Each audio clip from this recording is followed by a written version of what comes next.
Thanks, Sean. Good to see you all. Thanks for coming out on such a cold, wet day to be a part of this very special series and experience. As you all may know, this is our Visiting Faculty Scholars of Color series. You may or may not know that the series was founded over 30 years ago by our former dean, Andy Porter, when he was a professor at Michigan State University. Oh, okay. So the series started there and traveled with Andy from Michigan State onward to Wisconsin, to Vanderbilt, and then he brought it here. So for the past 7 years, Andy and I have been collaborating on the series. He has since retired, but I'm very pleased to share with you all that Dean Pam Grossman and I have agreed to continue the series, hopefully in perpetuity. It will continue as a collaboration between the Dean's Office and the Center for the Study of Race and Equity in Education. Unfortunately, Dean Grossman had a prior commitment in San Francisco, where it's probably not cold and rainy. Well, you never know. San Francisco, actually. I don't know, but yeah, rain. We're not getting a lot of water in California these days. So. Yeah. But you're right. It could be cold. Could be. But she certainly sends her regards and best wishes to our distinguished guest. So let me tell you a bit about him. Django Paris is an associate professor at Michigan State University. His doctorate is from Stanford. His undergraduate degree is from Berkeley. Before joining the faculty at Michigan State, he was a professor at Arizona State University. He's also taught public school in Berkeley, as well as in Tucson, and I found out last night that he's also done a bit of teaching in the Dominican Republic. Django for many years was associate director of the Bretlow School of English at Middlebury College, where he continues to teach and be a part of that program there. Django's a really spectacular scholar. He's incredibly productive, but more impressively, he's quite prolific. He and I got a chance to really know each other during our tenure together on the Social Justice Action Committee for AERA, and I was never underwhelmed, but often was overwhelmed, in fact, by his work. At least I'm not underwhelmed. No, you're not underwhelmed. No. He has two books. when you're sitting next to Sean, that's what you want. You want to not be underwhelming. Overwhelming would be something that I couldn't. I mean, seriously. I mean, it's this guy. No, I was really overwhelmed by this guy. He's really one of the smartest scholars that I know. He has two books. One is Language Across Difference, Ethnicity, Communication, and Youth Literacies in Changing Urban Schools, which was published by Cambridge University Press. And another, Humanizing Research, Decolonizing Qualitative Inquiry with Youth and Communities.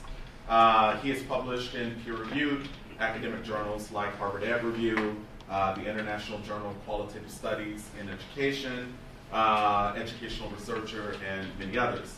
Lastly, I'll just tell you that his work focuses on language, literacies, and literacy among youth of color and multi-ethnic and multilingual schools and communities, African American language and culture in multi-ethnic and multilingual schools and communities, English and literacy, preparation for multi-ethnic and multilingual settings, culturally sustaining pedagogies, which he will talk about today in his presentation here, as well as humanizing research. I could go on and on and on about just how accomplished and smart Django is, but I will let him demonstrate that for you himself. So without further ado, please join me in Professor Paris.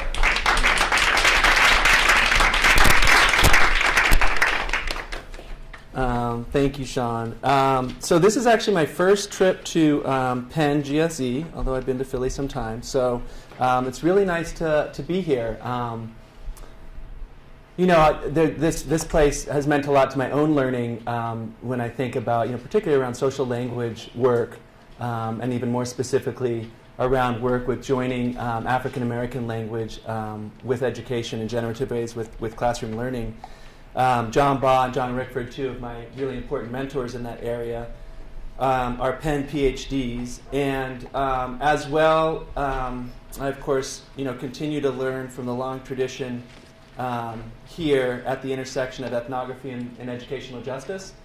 These are all really central areas to my work, and so it's a pleasure to be here. And there are a few places where work on race and equity are so central and influential, thanks to Sean and many others. So it's really nice to be here, and thanks for coming out on a rainy day, a rainy, cold day. There'd be less people if it was forecasted to be snowy, like heavy snow, so this isn't so bad. And there was some heavy snow in Detroit, so this isn't so bad. But my thanks to, especially to Sean, but all my friends here, and also to, I know that Pam can't be here, your new dean, Pam Grossman, who I know from my time at Stanford, but my thanks to her. It's something to have a lecture series like this, and I didn't know, thanks for tracing out that history. I didn't know where it started, but the length of the series, it says a lot about a place to foreground a speaker series like this. And I get a cool frame thing too. That's really nice. I was like, sweet. So we were deciding, Diana asked if I wanted to send it home or to the office. I thought it might be a little much to throw that on the mantle, and so I might take it to the office. But anyway, thank you all so much. So I'm going to go ahead and get started. So I recently tweeted this. Education must foster a critical pluralism, one that challenges power, allows for inward critiques of our practices, and sustains valued ways. This ultimately is what I'm after in this talk, and what I believe we need in contemporary education. Actually, this is basically my talk in 140 characters. So we could just wrap it up and go with Q&A. But I do find Twitter a great during, post-writing tool, a place to try ideas, a place you don't have to wait 6 months for a review and a year and a half for publication. People often talk about the elevator speech. Try putting your research program into 140 characters. That's even more challenging, maybe. But anyway, I will attempt today to outline why such a vision of education is needed and some of the ways that it can be enacted. So let me begin briefly toward the beginning, as I believe firmly in the anchors and stories of our work. My scholarly career is in many ways rooted in my experiences as a black, white, biracial student growing up in California's public schools, and across the multiple communities of my childhood. Indeed, as I consider the reasons I study language, literacy, pedagogy, and educational justice within and across communities, I can trace many points of origin in my own early awakenings. I remember vividly, for instance, when I traveled for the first time to my father's native Jamaica in 1981. Here's a picture taken during that trip, and I love showing this picture for many reasons. One, it gets my late grandparents in the room, and two, my mom's dress is amazing. Look at my grandmother. She always just had it. Gumpy's looking good too. And three, the Adidas outfit is stuck at home today. So it's fresh. And but I remember being met. So this is a picture taken during that trip, and I remember being met at the airport by my very proper black Jamaican grandparents. And in the long taxi ride back to Kingston, I listened as my grandfather spoke quickly to the black taxi driver in a language I did not understand. I turned to my grandmother, who was sitting with me in the back seat, and I asked, what language are they speaking? And my grandmother said English in her Queen's best. I remember not understanding how I could not understand someone who was speaking English, but my grandmother said it, and so I knew it to be true. My grandfather, I would later reflect, was speaking Jamaican Creole with the taxi driver that day, and my grandmother was speaking so-called standard Jamaican English with me, and both of these ways with words are indeed systematic Englishes. The interaction was raced and classed and gendered in so many ways. My grandfather was speaking Creole with the taxi driver, not my grandmother. The taxi driver was darker and poorer. But it was an early moment of lived evidence at the intersection of language, ethnicity, plurality, and inequality, even if a more critical awakening would happen much later as an undergrad, as a classroom English teacher, and during my graduate work. There were many other moments when the silence of the public school curriculum or the din of living across difference showed me that multiple languages, literacies, and literatures, and cultural practices existed in the world, and that school and society too often did not attend to or value the practices of communities of color. I share this as one starting point for why and how I study the intersections of race, language, literacy, and educational justice. As my colleague Jason Irizarry at UMass says, research is always part research as well. So just real quick, as a way of getting going here, and we'll just spend maybe 3 minutes on this. If you could actually turn to a person sitting next to you and just share real quickly, maybe a minute each, 2 minutes max each. How is your research, teaching, and community work part research as well? What are the experiences and stories that bring you to seek understanding at the intersection of the things you care about? So just spend time, just real quickly, we could do this for a long time, turning to a person and saying something about that, so we can get that in the room. That would be great. Sure,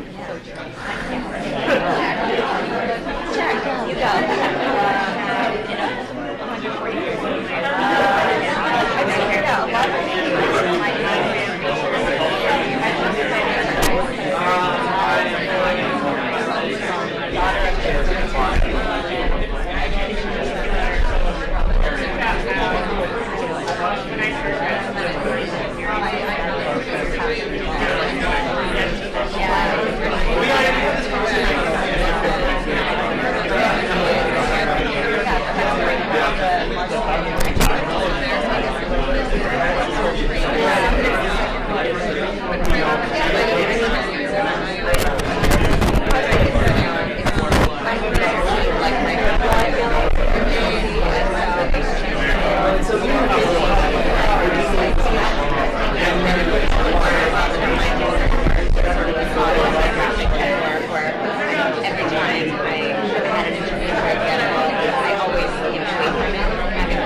Artificial stop into this generative moment, but I did want to, and hopefully you can continue that conversation or those connections as we go, and at other times. But I did want to just kind of get that in the room before I talk a little bit about my work.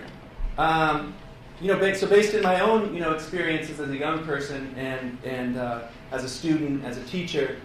When I began my own research career, I was interested in understanding, again, how languages, literacies, literatures, and cultural practices were enacted across race and ethnicity, and how our pedagogies could better join with such enactments to equitably support and foster our plural present and future, could equip our young people and teachers with the cultural dexterity so needed in our society. Over the early years of my career, this interest, deeply scholarly but also deeply personal, and I think if we're all honest, that's true for each of us in ways, has carried across 3 substantive and interconnected contributions to the fields of language and literacy studies, English education, linguistic anthropology, urban education, and qualitative research, which I see all of them as related disciplines or areas of work. The first contribution is to new and evolving knowledge about how race and ethnicity are lived by youth of color through language and literacy and cultural practice in the context of demographic and social change. The second is what I have called humanizing research, collaborative, relational, and justice-driven qualitative research, methodologies for working with youth and communities marginalized by systemic inequalities. And the third is conceptual and empirical work on asset pedagogies that seek to sustain linguistic, literate, and cultural pluralism among youth of color. Although I can't give depth to each of these areas during my talk, my current work on culturally sustained pedagogy, to which I now turn, builds directly from all 3. So this fall, 2014, marked the first time students of color were the majority in U.S. public schools. Indeed, in 1970, 80% of public school students were white. Today, over 50% are students of color. That's an extraordinary shift. It's based more or less during my lifetime. And yet, U.S. education continues to be centered largely on white, middle class, monolingual, monocultural, as well as cis heteropatriarchal norms of policy and practice.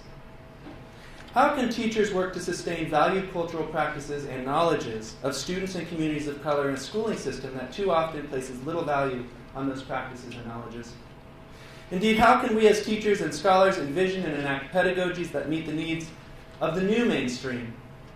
Students of color characterized by multilingualism, multiculturalism, and the desire to strive toward equality in an unequal and shifting racially and ethnically diverse society. My goal in the next few minutes is to offer a glimpse into my ongoing conceptual and empirical work on what I have recently called culturally sustaining pedagogy. That is, teaching and learning that seeks to perpetuate and foster linguistic, literate, and cultural pluralism as part of the democratic project of schooling and as a needed response to demographic and social change. CSP builds on 4 decades of crucial asset-based pedagogical work that has countered pervasive deficit approaches to teaching and learning with students of color.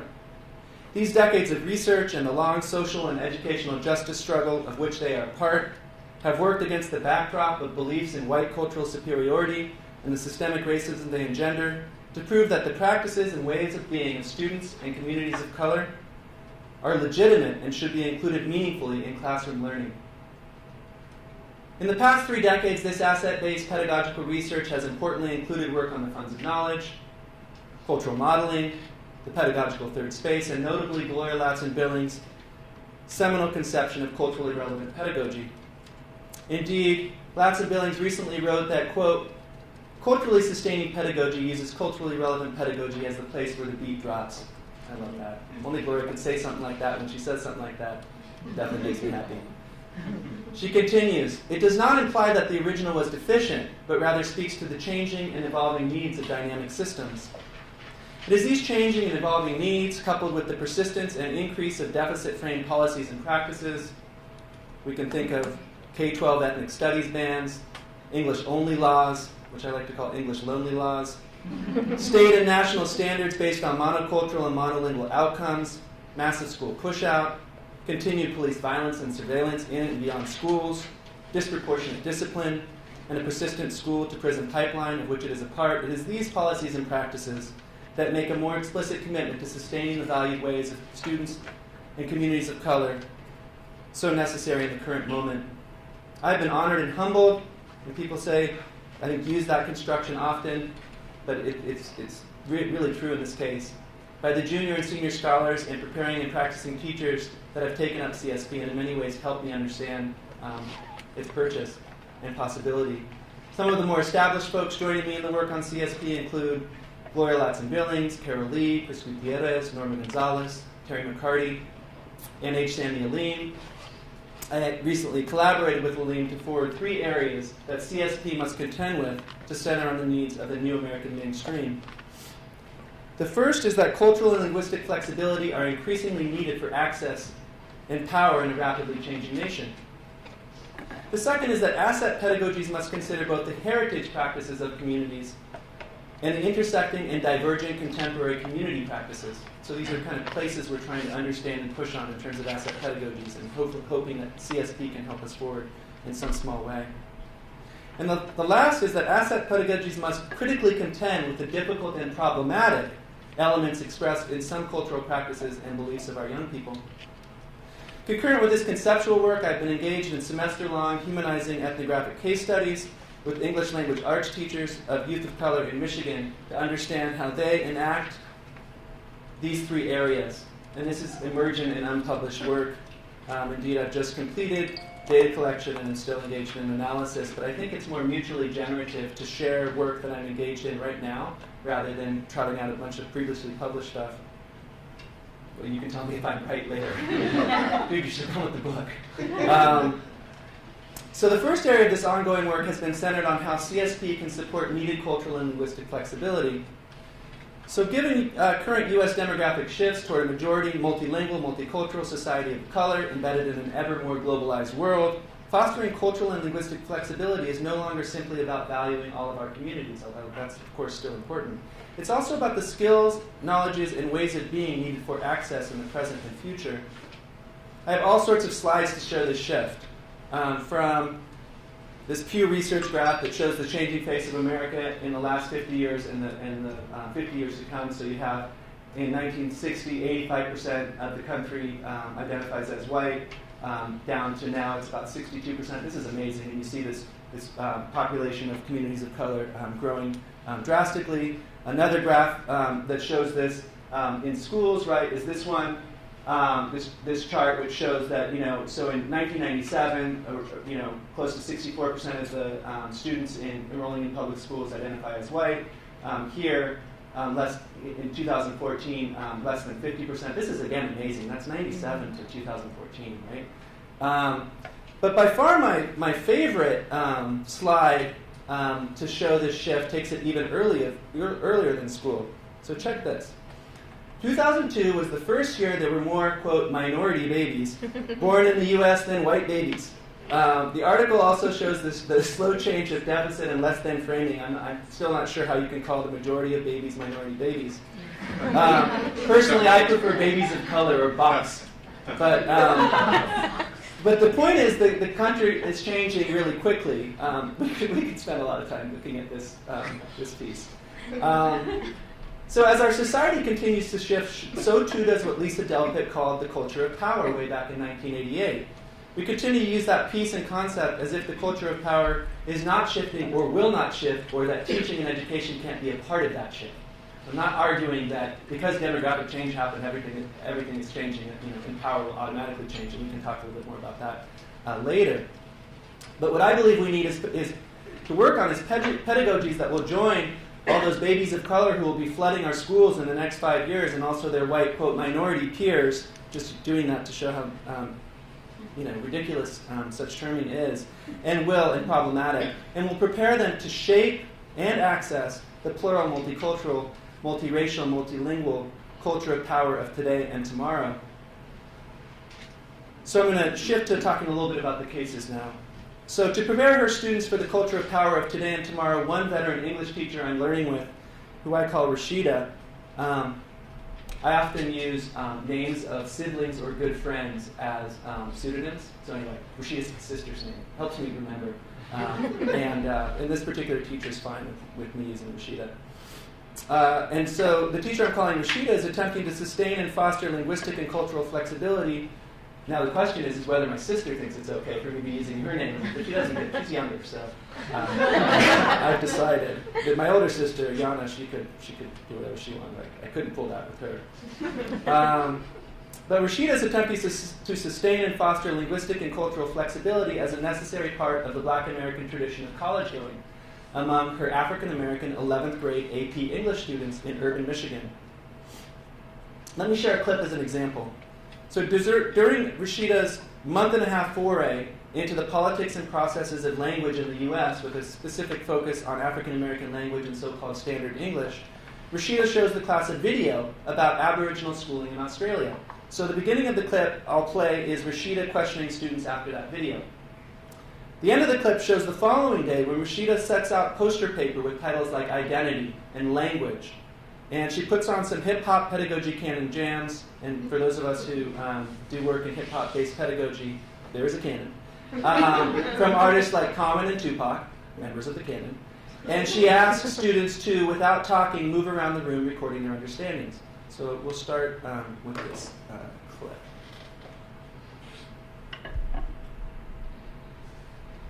I mean, how would you feel? You don't have to answer it. But how would you feel, just think about it, if someone said to you that you had to speak a certain way, or you had to, your traditions in terms of how you were brought up, you couldn't do it anymore. When you come in my classroom, you better act, speak, and talk the way I tell you to. How would you feel? I would feel like I was robbed of my freedoms. I feel like I was in jail. I'll be miserable. You'd be miserable, right? Right? Because don't you want to feel honored? far. For better or worse times, hope to me you call. So I pray every day more than anything, friends will stay as we begin to lay this foundation for family. Love ain't simple. Why can't it be anything worth after you work at annually? Granted, we known each other for some time. It don't take the whole day to recognize sunshine.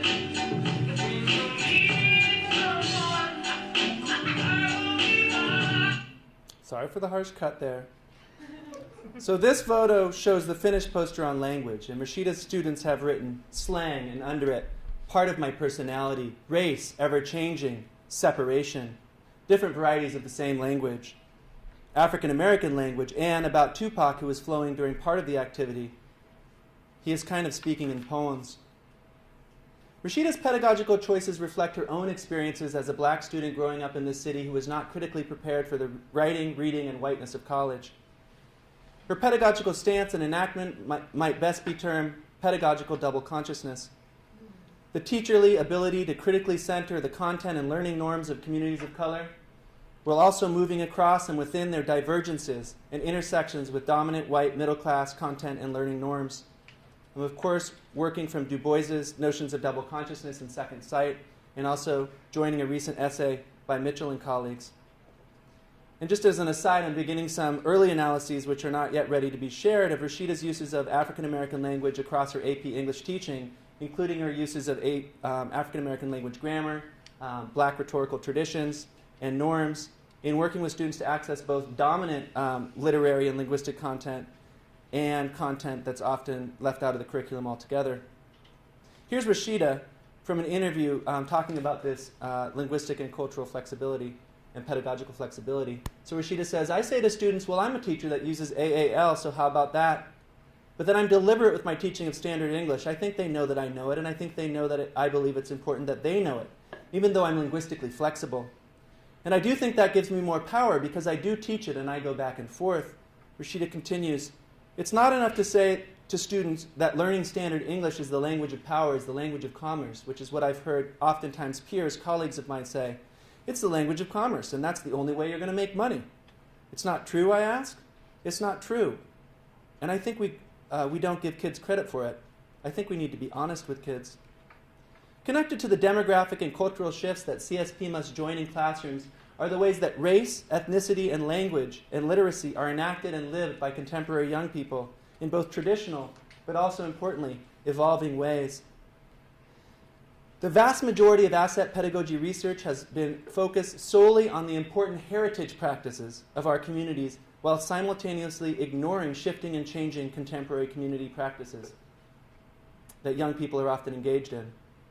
As examples of these heritage and evolving practices in my previous research in the local Northern California city I call South Vista, I worked with youth in their high school and community to explore the important ways that African American students navigated identities through their heritage practices of African American language, or AAL, and other black originated cultural practices. However, as this school and city shifted from a predominantly African American population to a predominantly Latino population with a significant population of Pacific Islanders, I worked with Mexican American and Pacific Islander youth who also navigated identities through community practices as AAL speakers and participants in black originated practices, while they simultaneously participated in heritage practices of, for example, Spanish or Samoan, passed down from elders in their ethnic communities. So spoken AAL among Latino, and Pacific Islander students included the full range of the language, from grammar to phonology to rhetoric, from the habitual B to our vocalization to signifying. As Carlos, who moved to South Vista from Michoacan in Mexico at 11 and enrolled in a largely African American middle school, put it, what happens is, like when kids are coming, like English learners, since they're around black people sometimes, they learn the slang instead of like the English. Now we could spend a lot of time unpacking the use of slang and the use of English, but I think we get Carlos's point. This AAL sharing happened in written language as well through what I have called identity text. That's use space writing sent over phones, inscribed on object, and flowed in raps. So here, for instance, is a table that shows features, AAL features used over mobile phones, right, in the texting of Latino, African American, and Pacific Islander young people. So just to, I don't know, give a couple examples. you have el to the, so rather than texting the, it's the, and rather than this, it's this. Or in grammar, you have the tickets is 10 rather than the tickets are 10, right? An example of regularized agreement. Or immediate future tense markers like we finna rather than texting we getting ready to. So as another example of, and we could spend a lot of time on this slide also, and we can go back there. I think it's important and interesting. As another example of identity text, here is a photo of the Superman emblem Ella, a Samoan American 10th grader, has written over and around on her backpack. So I blurred out a few things that are identifying. So I use many methodological lenses to analyze the literate and linguistic dexterity and plurality of Ella's text and others like it, including descriptive sociolinguistics, critical discourse analysis, and the hallmark methods of cultural and linguistic anthropology, long-term participant observation, with a focus on the participant part, not just the observation part, and also ethno-linguistic interviews. I actually have a 45-minute methods talk on just this slide, but I would never put you through that at this time of the day.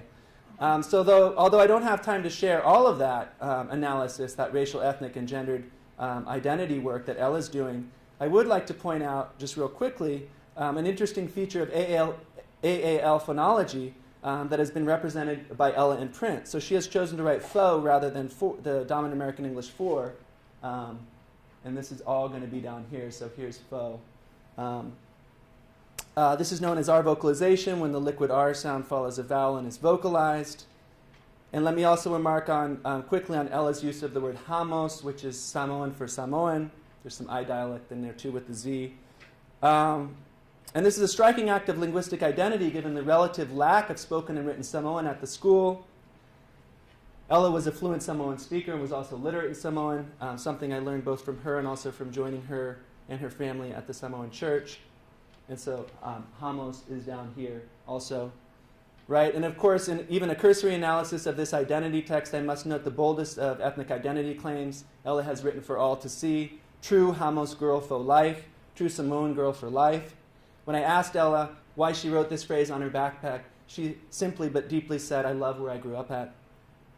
This is actually a wonderful text to use with researchers, emerging researchers, veteran researchers, but also with preparing teachers. There's a lot you can do that I do with this text and others like it.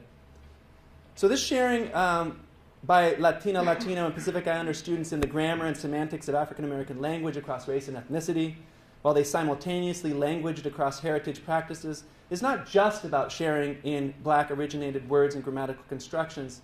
As the late, great June Jordan wrote, the syntax of a sentence equals the structure of your consciousness. And this is from a wonderful 1985 essay by June Jordan. By sharing language and literacy, these youth are sharing ways of seeing and naming and being in the world across race and ethnicity in ways that pedagogies have largely ignored. As well, such texts have major implications for literacy pedagogy, as they show youth claiming linguistic and literate solidarity within and across ethnic lines, as they consciously resist dominant American English orthography and conventions and create spaces for multimodal and digital space writing, too often absent from classrooms. As an example of the ways that teachers can look to sustain heritage ways, while also attending to the contemporary ways youth enact culture, let me give you a glimpse of my current learning with Simon, an Anishinaabe Ojibwa language arts and culture teacher working at a tribal-affiliated K-8 school in Michigan's Upper Peninsula. So if you don't know Michigan, here's the lower peninsula of Michigan. Detroit's down here, Lansing's here, Chicago would be over here. And I drive about 5 hours over the Mackinac Bridge to the Upper Peninsula, and this pink area is where Simon's traditional land is. So it's a long drive, but it's been an extraordinary opportunity to learn. So on a typical day, Simon will teach Anishinaabe language through conversation and a written curriculum he and some other elders created. Anishinaabe history from native and critically also from dominant white perspectives, and stone tools and drumming. So this is just a typical day. He's also the drum keeper of his community. He talks often about his modest goals for language and culture, where he traverses tensions of writing down his language, a language that has always been passed down orally. So ironically, his students can get a high school credit, foreign language credit for his classes if there's any language that's less foreign to Michigan than Anishinaabemowin, somebody please tell me what it would be. So, and he also confronts realities of only a handful of fluent speakers in the community and of a broader loss of connection to Anishinaabe ways of being. Here's an amended field note I took in Simon's class as he worked to connect the traditional Anishinaabe understanding of the medicine wheel and the clan system with the contemporary goals of his 7th grade students. So on the board, Simon has drawn a blank medicine wheel, a symbol that holds the meaning of the entire Anishinaabe way of life. The medicine wheel is a circle divided diagonally into 4 parts, and here's a poster that was on Simon's wall. The directions are represented by these 4 parts, Simon reminds the students, as well as from top clockwise, humans, water, rock, plants, animals, all of which are interdependent. Simon has asked students today to use the form of the wheel to draw and write their own wheels, filling in the 4 sections with your gifts, characteristics, what you're good at, your interests, what you like to do, your goals, what you see yourself doing. He has left the top portion blank. He'll later tell students to fill that in with achieving, how you will achieve those goals. As they're working, Simon reminds students of the clan system and that many of them know their clans, but that in the old ways, the clan system took care of everything. It helped you identify your strengths and find a path, but it did not limit that path. Simon then asked students to open their Ojibwa culture book, which has the various Ojibwa clans. Students read the traits of each clan, and Simon tells them that the clans support the gifts and strengths and how important that is. This is why we do our wheel, Simon tells them, to have that sense and that support. So later in an interview, Simon tells me why he connects the heritage and the contemporary through the medicine wheel. Simon says that students ask, where do I fit in? Your clan would help you identify that from a very young age. So now, in doing this activity and connecting it to the clan system, is recognizing that we do live in a clan system, although it's modernized. We have people who are teachers, we have people who are police officers, we have people who are doctors, we have people who are the so-called food growers and the laborers. We have these things. We have leaders. Those are all in the clan system. So how do we identify our own recognition of what our purpose is unless we start to understand our characteristics, our qualities, and what we think our goals are? Simon enacts what McCarty and Lee have recently called culturally sustaining, culturally revitalizing pedagogies needed in indigenous communities to, quote, heal forced linguistic wounds and convey important cultural and linguistic knowledge to future generations. In fact, to kind of show this, Simon sums up what he is seeking to sustain, and that's often a question, initial question I have in this work with teachers is, what is this particular teacher seeking to sustain, right?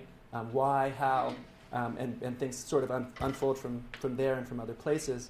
Simon says, it's important that they hang on to a little piece of the culture, whatever small fragment might be, because then it shows it's still alive. It may not be in the same state or form or structure as it once was, with fluent speakers and kids being fluent speakers and just natural ways of being.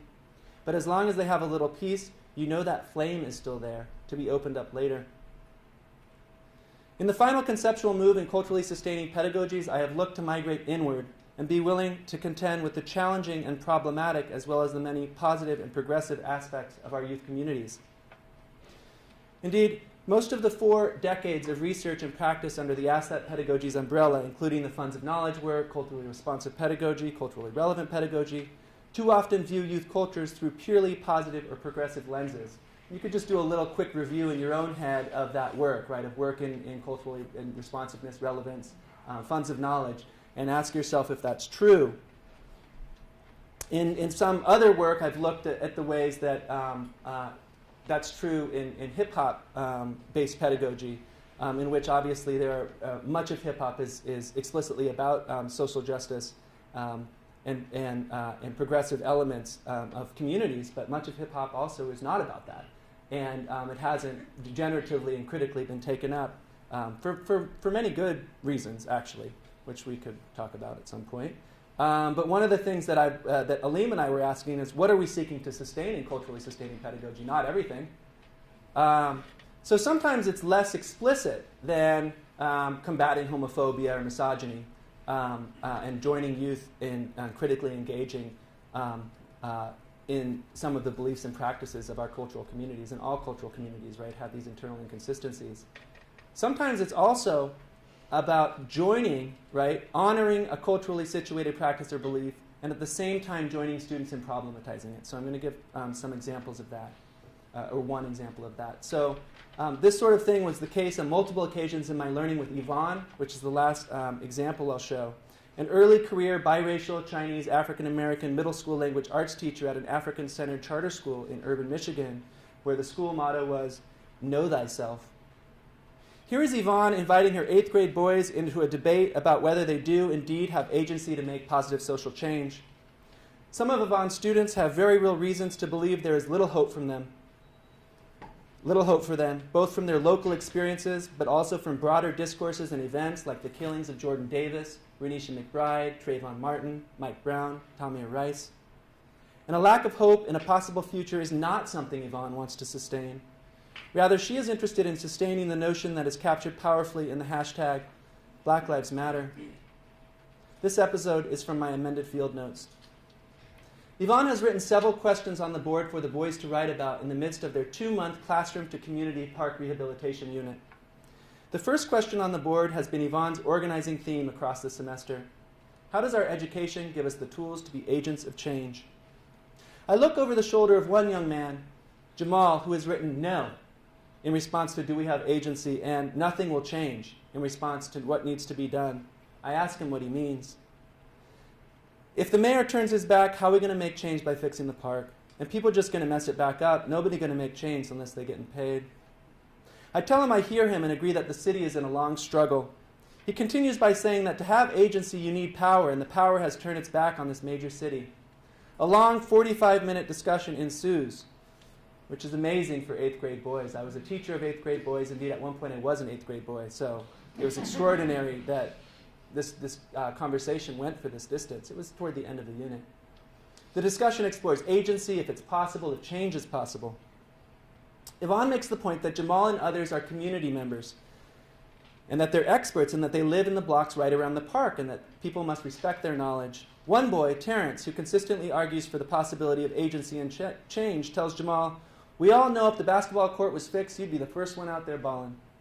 All, including Jamal, have to laugh at that one. Toward the end of the debate, Jamal makes a powerful statement to the class. This is a failed city. Some boys seem resigned to this statement and others shake their heads no. One student, Mike, says, "It's that thinking that makes it so we can't change." Later, Jamal challenges his peers. Who can help make change without getting paid? Yvonne, who has not said much to this point, looks at Jamal with a smile. "Jamal, you came on Saturday. You volunteered to come and work on the edible hut, which was part of the park project. Why?" Jamal smiles. "I don't know." They share a warm moment looking at each other. To push against such well-founded frustration and doubt in the possibility of positive social change, here is Yvonne on the park rejuvenation project, and these are some boys clearing garden beds for planting in the spring. Yvonne says, "When you look at the neighborhood, you wonder, do we have agency over our communities, over our houses? The state is taking over the city. Do we have agency?" And I guess if students are able to really understand it, they would see that despite the takeover, the control over the black community, we have to do what we have to do. And that's creating our own gardens, having our own parks, fixing them, caring for it, because if we don't do it, no one else is going to do it. Yvonne's pedagogy can be seen as a complex teacherly enactment of Patricia Hill Collins' notion of the outsider within, the sort of alternative and transformative knowledges that are possible when the practices and knowledges and bodies of people of color, specifically in Collins' work, black women, work within dominant institutional spaces and ideologies in order to challenge and change those spaces.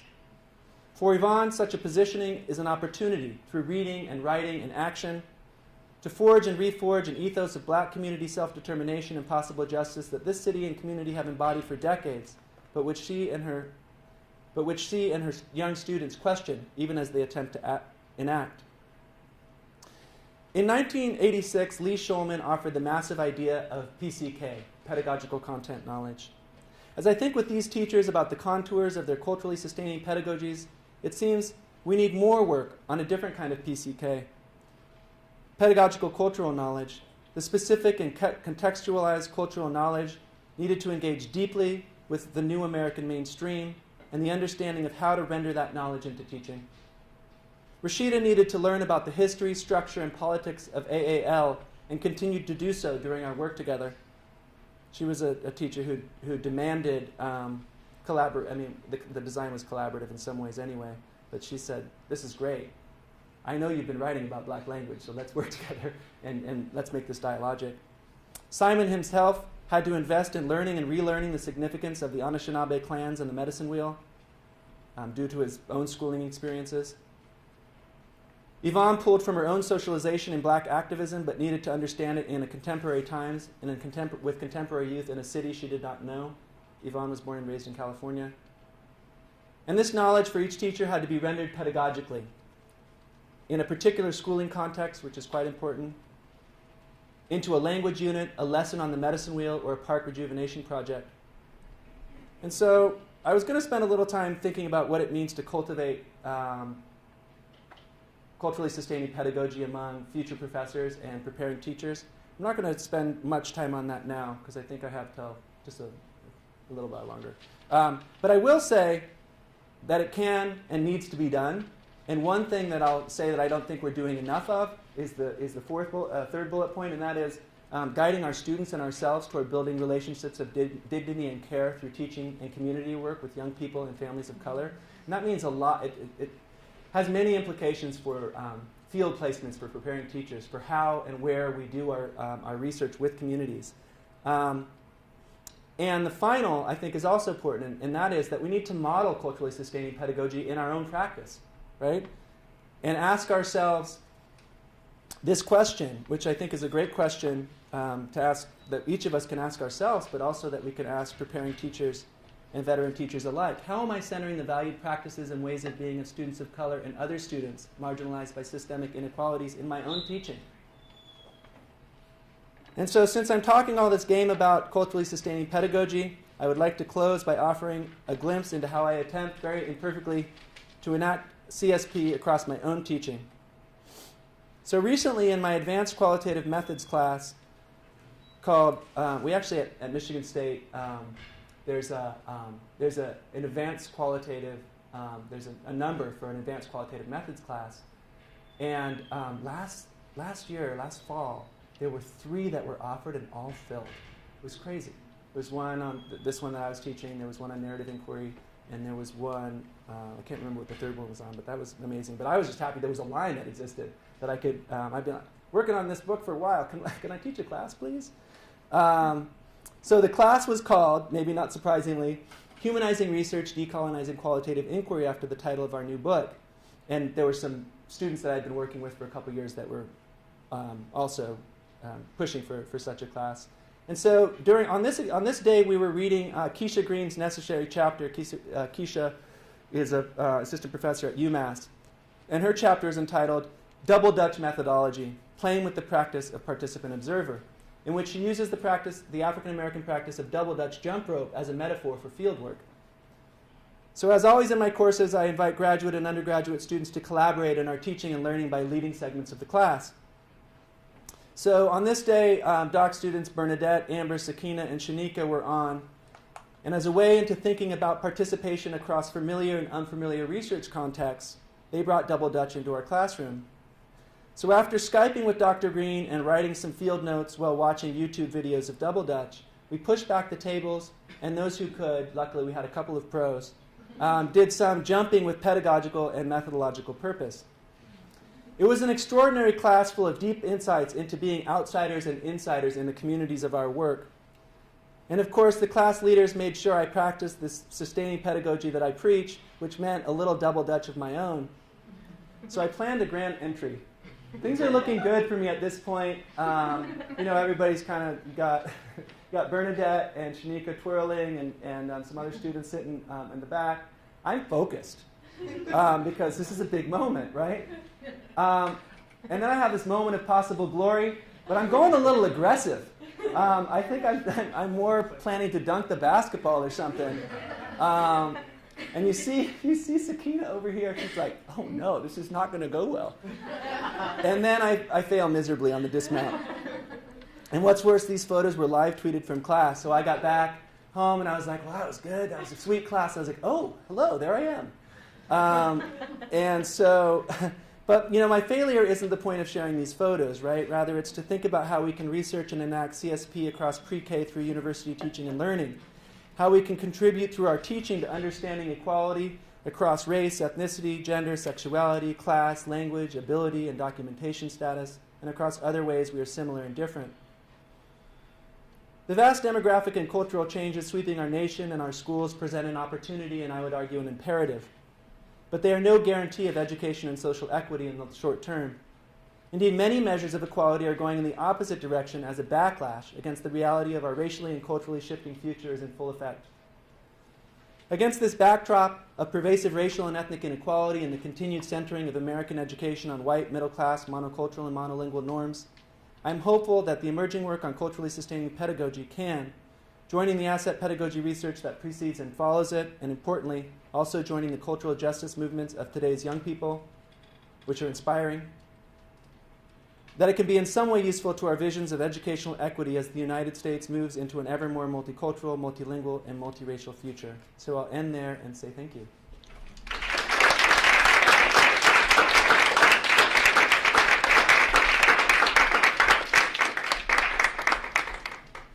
Fantastic. So we have about 40 minutes actually for engagement, Q&A. Oh man, here I have a couple more slides. No, I look forward to it. Some of this work is really emerging, and I need your help.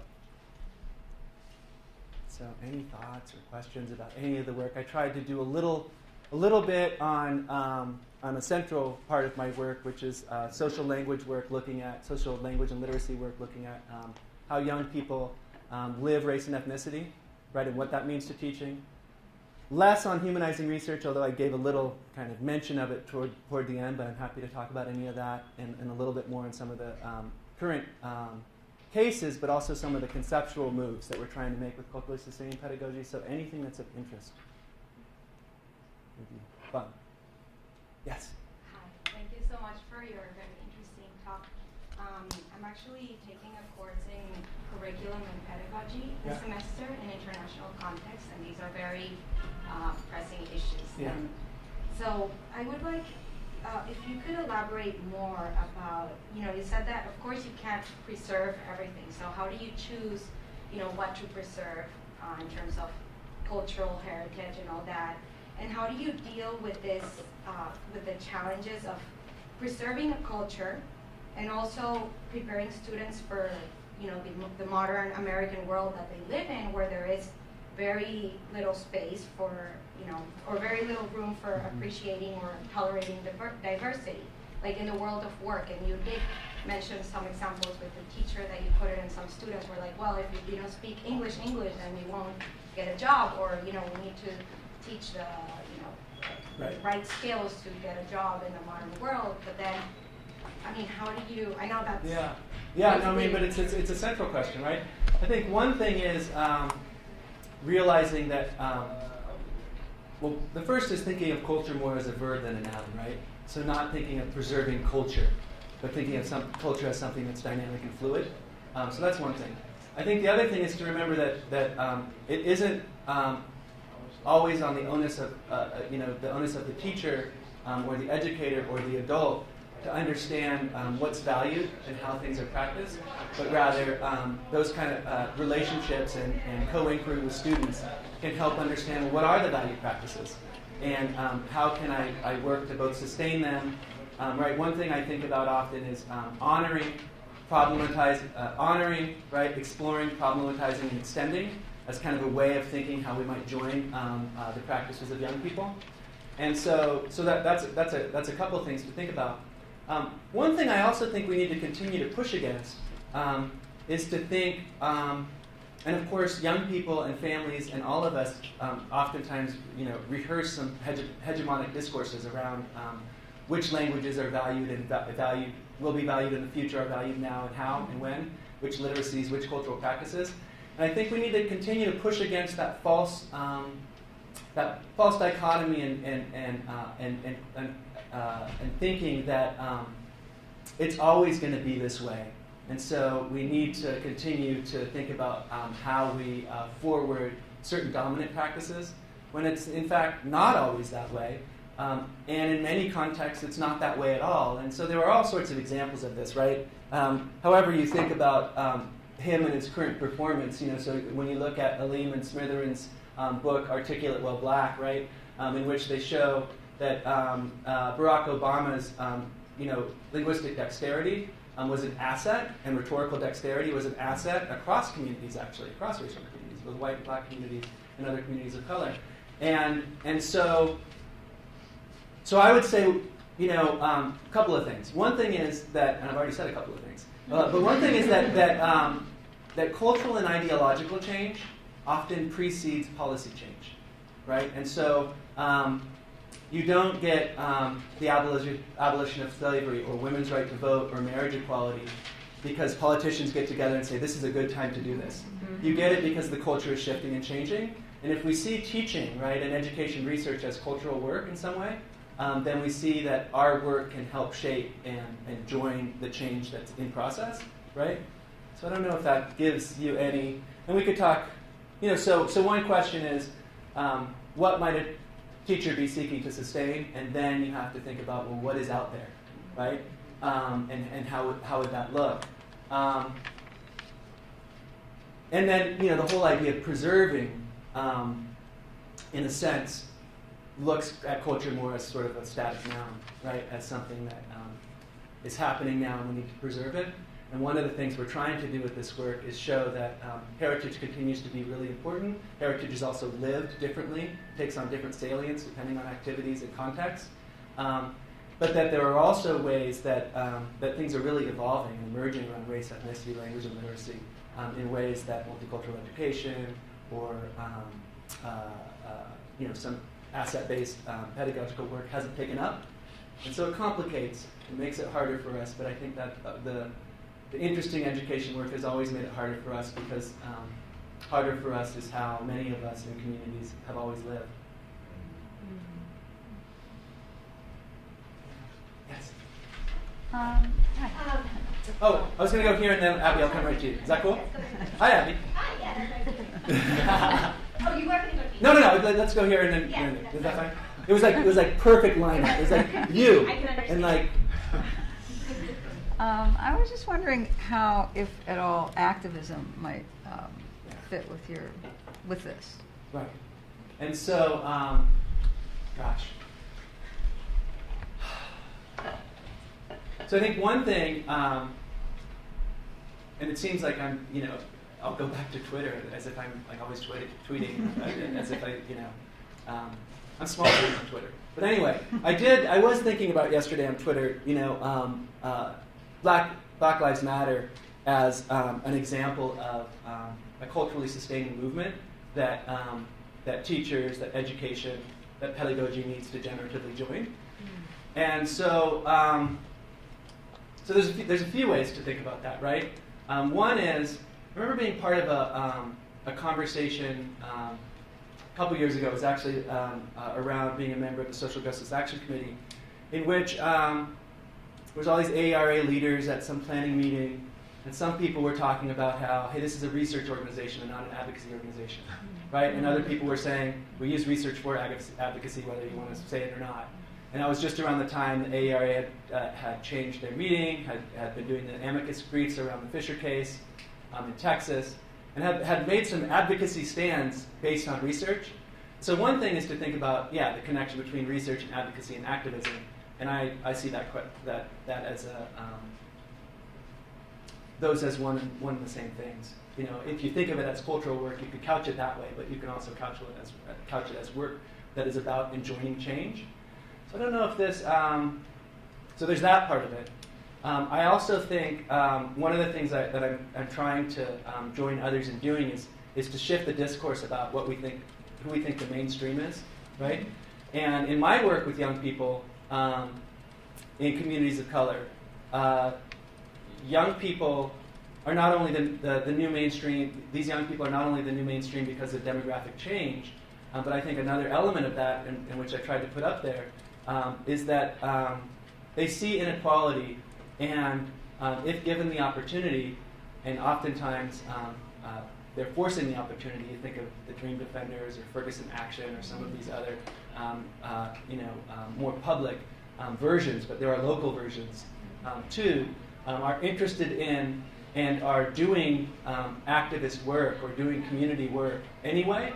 And so I think it's a continuing disservice to not join them in that work. And obviously there's all sorts of constraints that pushes up against. But that's my thinking. Abby? That gave me a couple of seconds to crystallize what I'm asking.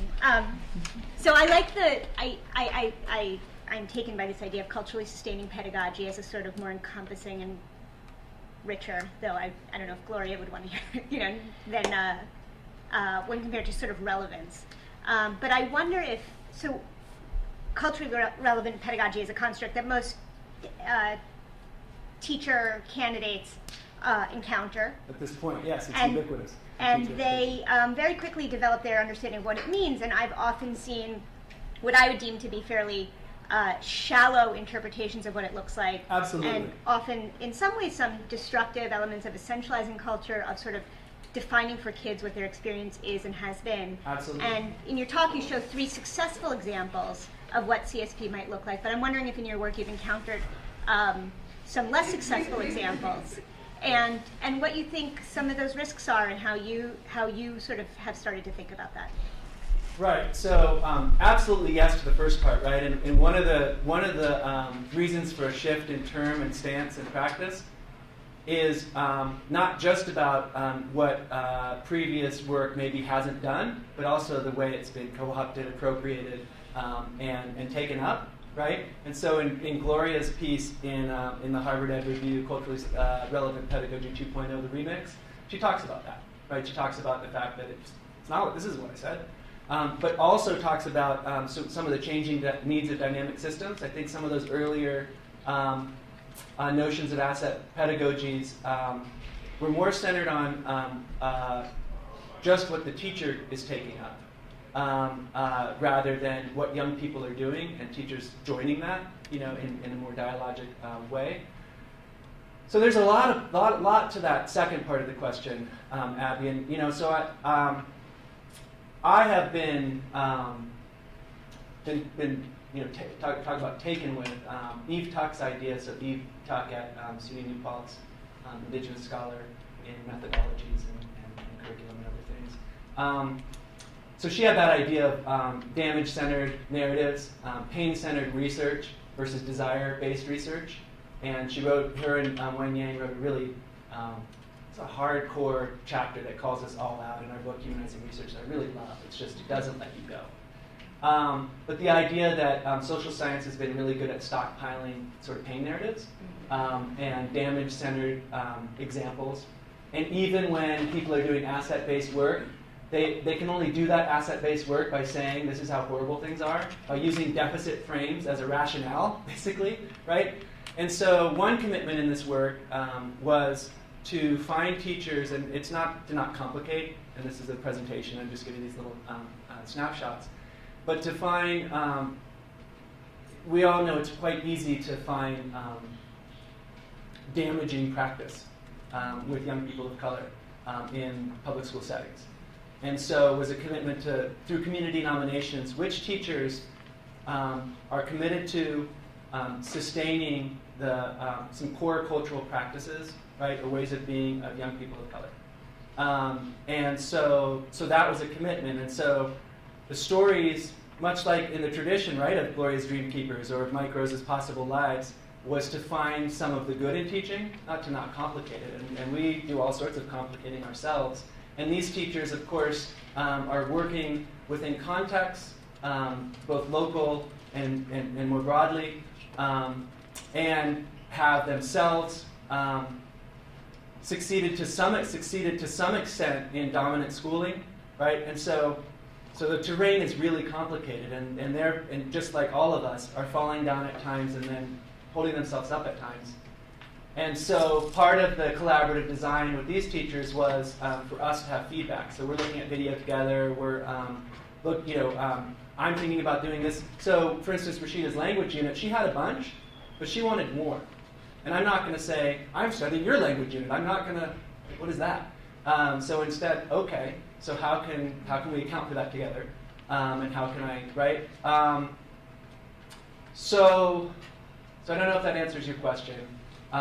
There's a lot of difficult things going on in the classroom. I'd like to find a few fragments that help us understand that even in the current moment of policy and ideology, that teachers can seek to sustain particular valued practices of communities, and that they do that work. That doesn't mean, so my question in this work isn't, are the kids getting A's?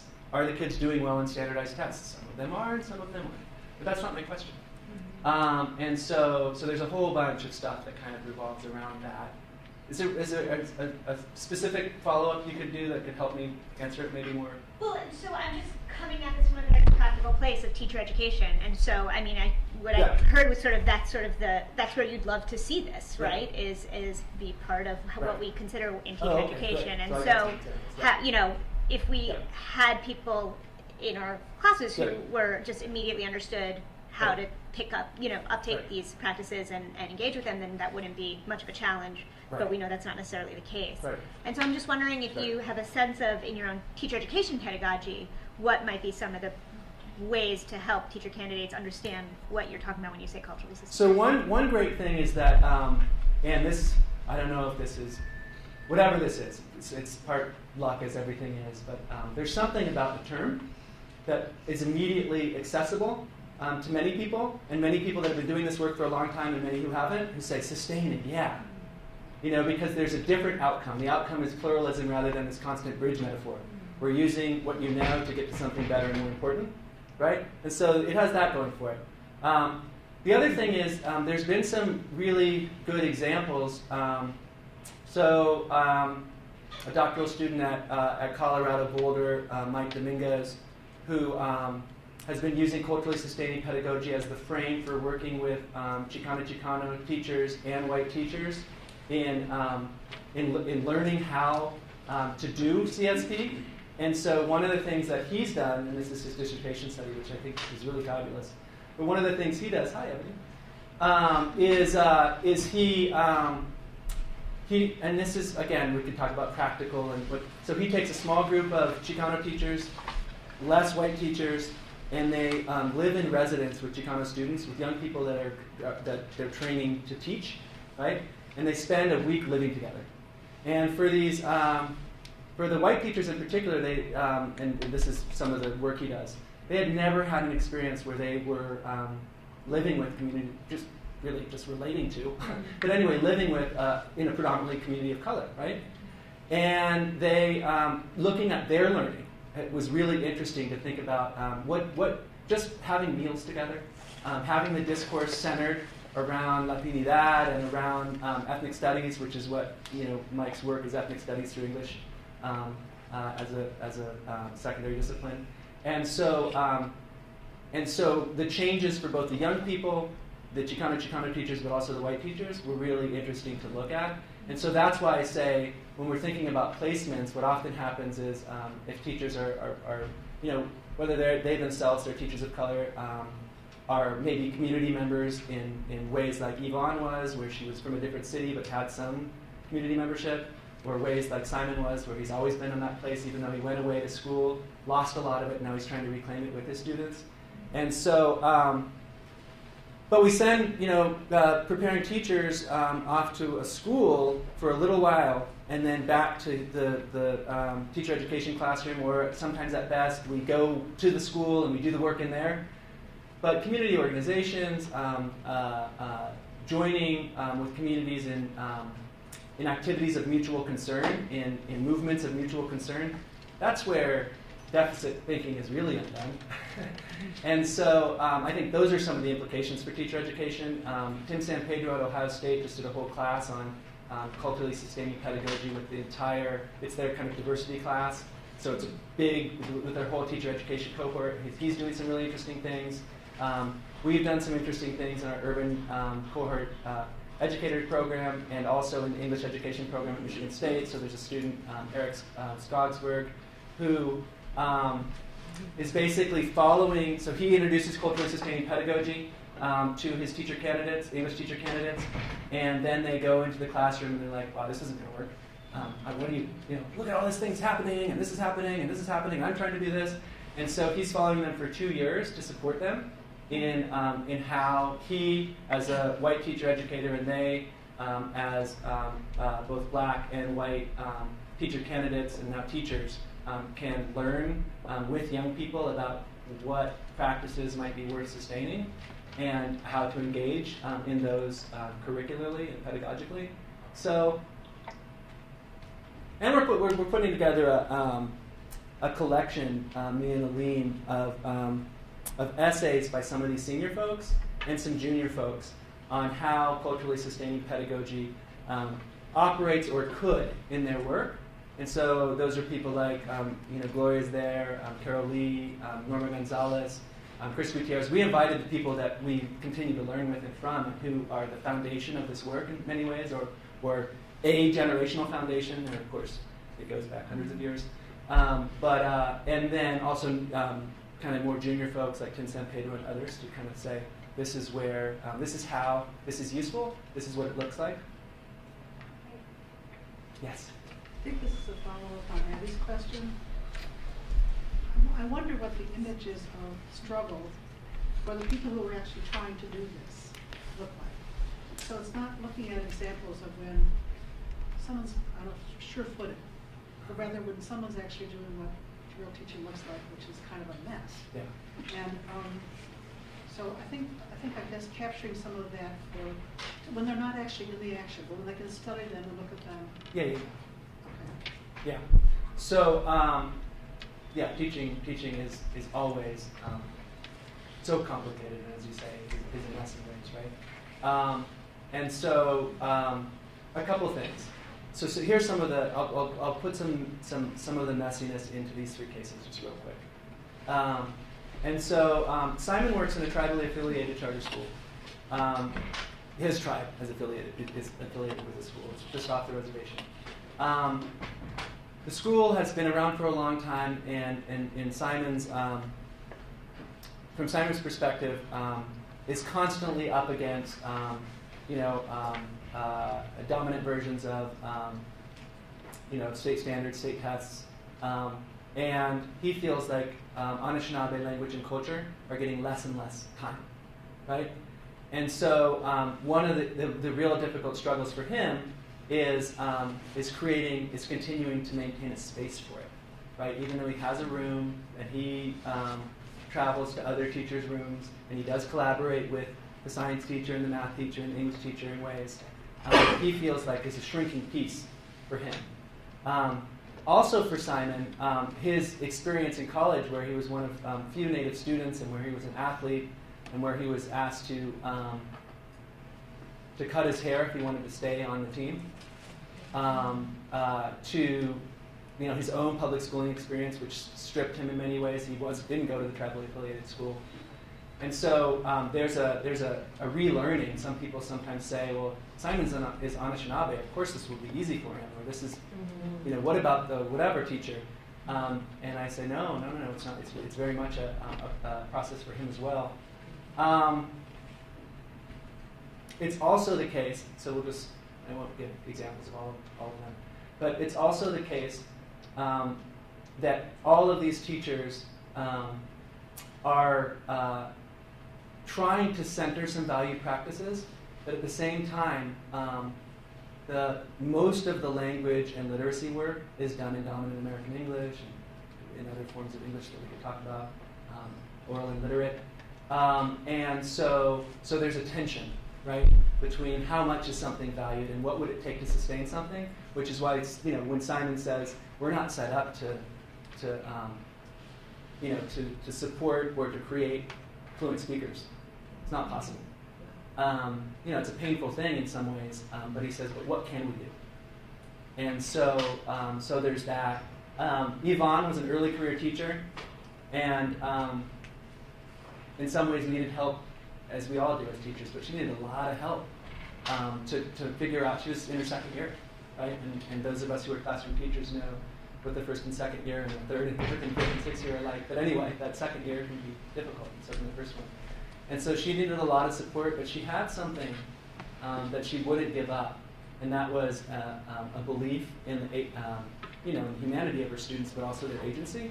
She wasn't going to give up the action component of her commitment, and so she wasn't going to give that up, even if other things suffered in some ways because of it, and if many of her students weren't doing well on the state test, for instance, and if the school was under pressure because of that, because ultimately a lot of the things that these teachers were seeking to sustain are not valued in those dominant assessments of knowledge, which I think we also need to be changing, right? So essentially, a teacher like Rashida had to be beholden. Talk about assessment double consciousness or whatever, but talk about pedagogical double consciousness. She had to be beholden to the assessments from the AP, from the state, and her own assessment of what it meant for these young people to be prepared for college. Because so I did educational biography interviews with all of these. This is why I know so much about who they are themselves as students and teachers.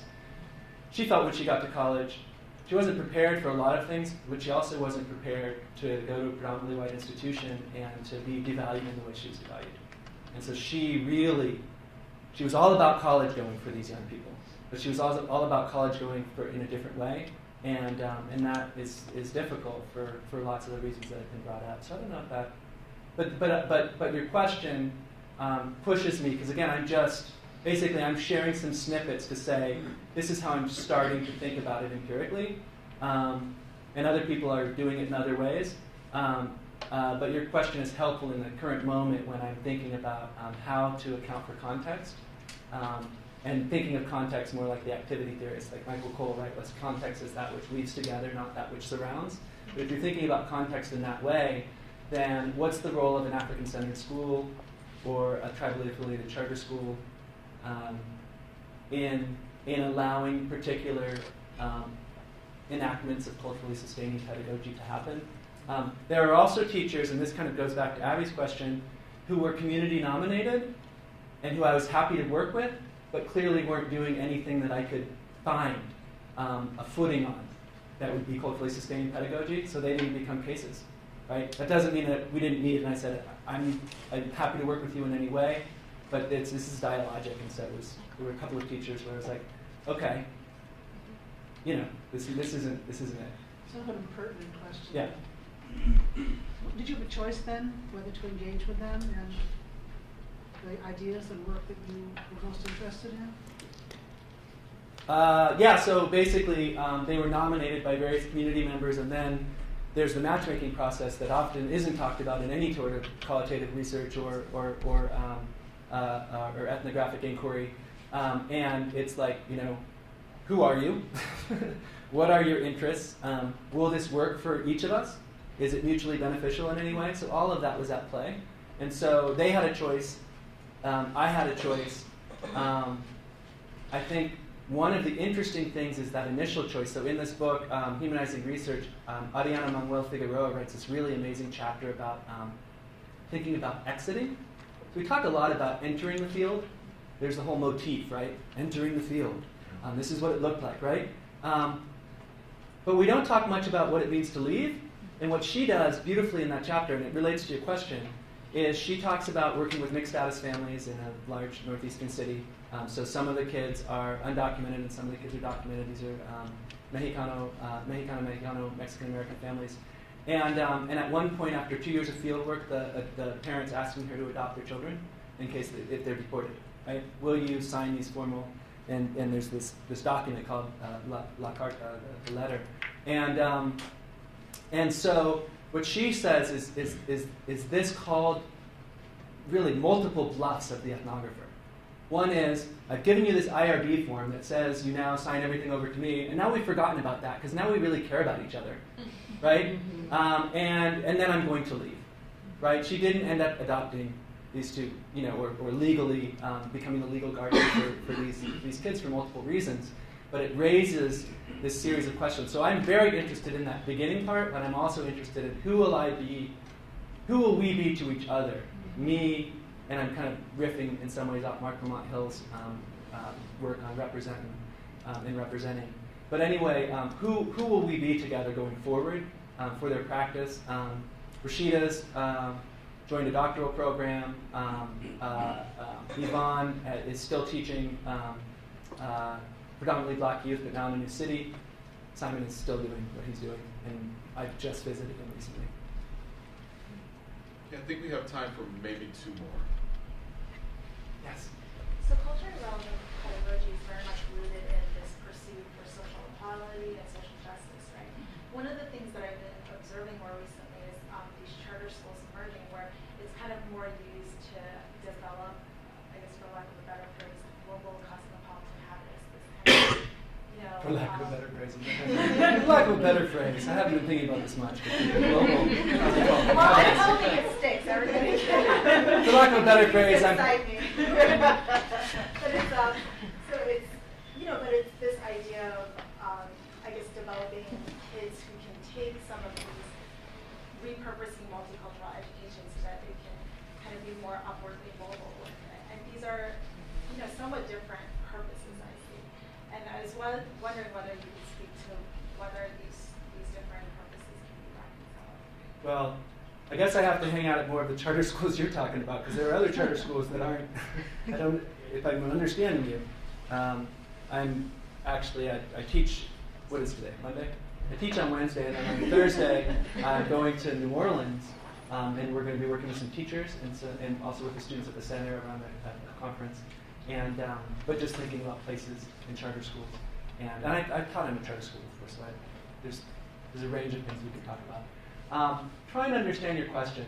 So, are there ways that that this work or more or work that's more firmly in line with really what Gloria Ladson-Billings was putting forward with those 3 tenets of culturally relevant pedagogy? Are there ways that can be joined generatively with the market economy? Is that what you're asking? I mean, I guess. I mean, more capitalism is there, yeah. Right.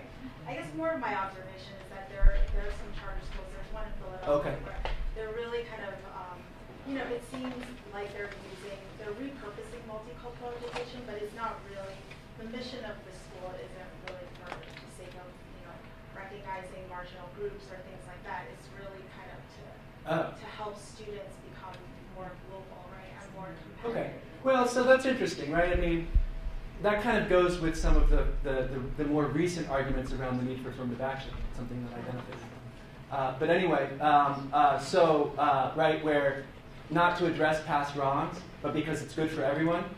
And so,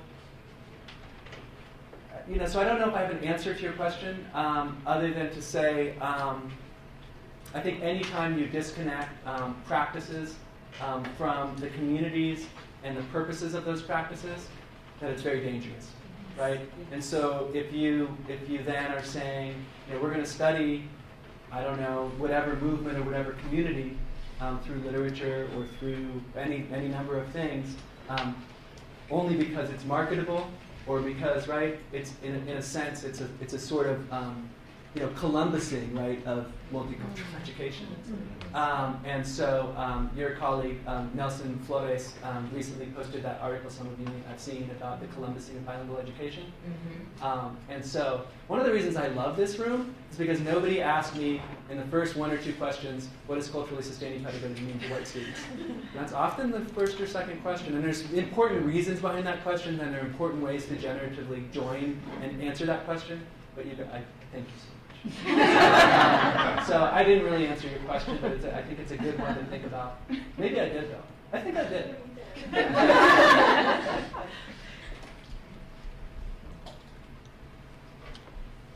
Last question. I get the honor of the last question. Cool. So I love the film clip you showed, and I'm wondering if you could talk a little bit about how you use, and your Twitter shout out was wonderful as well. So I was wondering if you could talk a little bit about how you think through using technology in your methodologies as well as your teaching practice. So I guess one thing that's become interesting, and it's kind of during the time, it's always been shifting, so people who've been out longer than me will be like, dude, it's always been like that. But during the time I was doing my dissertation research, and maybe before that. But anyway, cell phones or whatever were everywhere in new ways. And now smartphones are everywhere in new ways. And so it's very much not out of the realm of everyday normal practice to be writing down. And so my old rule of thumb, and it's still my rule of thumb in some ways, is I'm not writing down unless the young people are writing down, right? And so if I'm in a classroom, I'm not going to be sitting there writing down or trying to record in any other way unless that's part of the activity. I might write down later, and there's all sorts of things we can talk about there. But my ability to take photographs, or short video clips, or that was a camera on a tripod and all that stuff. But other times, so that's deeply, and because it's normalized now, that's deeply informed the sort of information, right? It's not data until we analyze it, but the sort of information that is shared and can be gathered. And so that's exciting. It's also, I think, exciting to be able to show other teachers and other researchers. But we also always have to remember that because something is exciting and embodied, it also can be dangerous, right? And so I'm always very worried when people uncritically share photographs of young people, yes, or video of young people as if it's just, of course, you notice the young people aren't on that video, but although I have lots of video of them and it's part of my analysis, I make certain decisions. Rashida I know well, and she's seen this video, and she's like, yeah, she's like, I sound pretty good, yeah, go look. And so I don't think uncritically sharing is another thing that I think is a big part. Twitter, and I'm going to say this as someone who's not so expert. I'm learning a lot from Ebony Teach over here. Has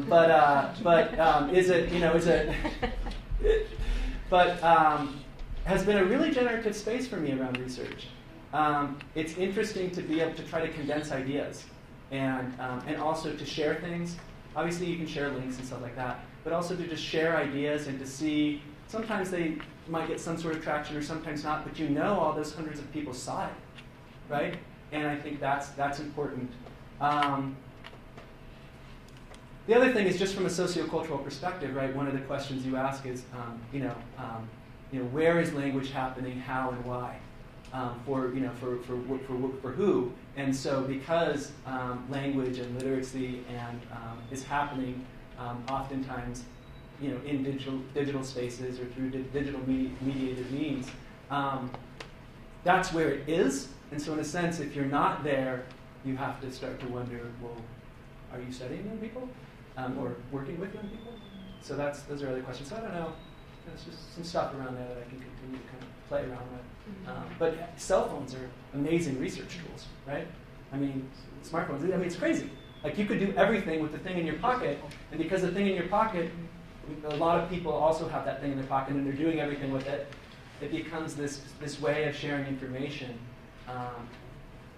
You still have to consider always ethics and colonization. Well, thank you so much.